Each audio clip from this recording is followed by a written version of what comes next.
ये कबूतर लोगों के पैसे चुराने में एक नंबर था। ये घर में चुपके से घुसता था और अलमारी से पैसे चुरा कर भाग जाता था और घर के लोग आपस में ही लड़ते रहते थे और पैसे न मिलने पर बच्चे डांट खाते थे। एक दिन लड़के ने खिड़की पर पैसा रख दिया और दीवार पर सीसीटीवी कैमरा सेट कर दिया। कुछ दिन बाद लड़का आकर देखता है पैसा वहाँ नहीं था। लड़का कैमरे की पूरी रिकॉर्डिंग चेक करता है जिसमें उसे सब कुछ पता चल जाता है। लड़का फिर से खिड़की पर पैसा छोड़ देता है। जैसे ही कबूतर वहाँ आकर पैसे ले जाना शुरू करता है, लड़का तुरंत उसका पीछा करता है। कबूतर एक दुकान पर जाता है और वहाँ से कुछ सामान खरीदता है और एक नदी किनारे पहुँच जाता है जहाँ पर बिल्ली के 3 बच्चे भूख से बिलख रहे थे। कबूतर बच्चों को खाना खिलाता है और वहाँ से चला जाता है। लड़का ये सब देख लेता है और बच्चों को उठाकर अपने घर ले आता है और उन्हें पेट भर के खाना खिलाता है। कुछ देर बाद कबूतर वहाँ आता है। कबूतर सिर्फ रोए जा रहा था। कबूतर उड़ता हुआ उसी घर की छत पर बैठ जाता है जहाँ से वो पैसे चुराया करता था। तभी उसे बिल्ली के बच्चों की आवाज सुनाई देती है। कबूतर जल्दी से घर के अंदर घुस जाता है। उसकी आंखों में पहली बार खुशी के आंसू थे। कबूतर बच्चों को गले से लगाता है और कबूतर उन्हें आखिरी बार गुड बाय कहता है। लेकिन अभी तक किसी ने लाइक और सब्सक्राइब नहीं किया। गर्मी के दिन थे। एक किसान ने खेत में तरबूज बोए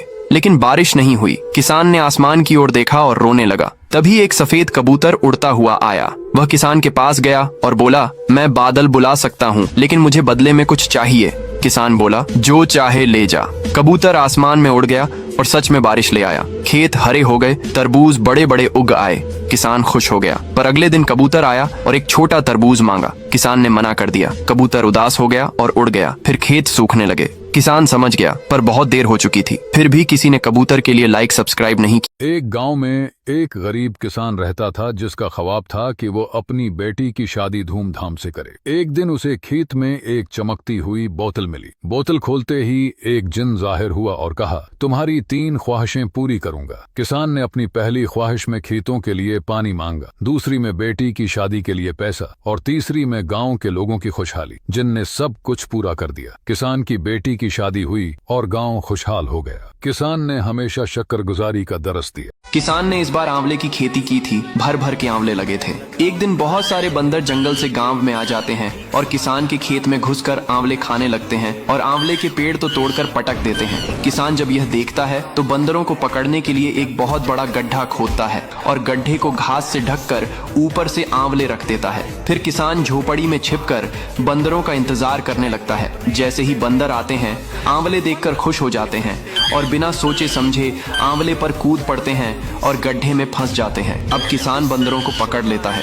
तभी बंदर किसान से माफी मांगते हैं। किसान बंदरों को माफ। कबूतर और तोता एक आम का पौधा लगाते हैं और एक दिन कबूतर पानी डालता है और दूसरे दिन तोता पानी डालता है। अब पेड़ बड़ा हो जाता है और फल लगाते हैं। फिर तोता और कबूतर दिन मजे से आम खाते हैं और घर चले जाते हैं। तभी एक बड़ा हाथी वहां आता है और पेड़ को जड़ से उखाड़ फेंकता है। जब कबूतर और तोता आते हैं तो टूटा हुआ पेड़ देखकर उदास हो जाते हैं और रोने लगते हैं। फिर लाइक सब्सक्राइब नहीं किया। किसान हर रोज सिंघाड़े उबालता था और मजे से खाता था। कबूतर किसान के लिए तालाब से सिंघाड़े टोकरी में भरकर लाता था। दोनों खुशी से रहते थे। एक दिन जब कबूतर तालाब से सिंघाड़े लेने गया तो तेज लहर में डूब जाता है। जब कबूतर शाम तक घर नहीं आता तो किसान कबूतर को ढूंढने लगता है लेकिन किसान को कहीं भी कबूतर नहीं मिलता है। वह रोने लगता है। तभी कबूतर उड़ता हुआ आ जाता है। फिर लाइक सब्सक्राइब नहीं किया।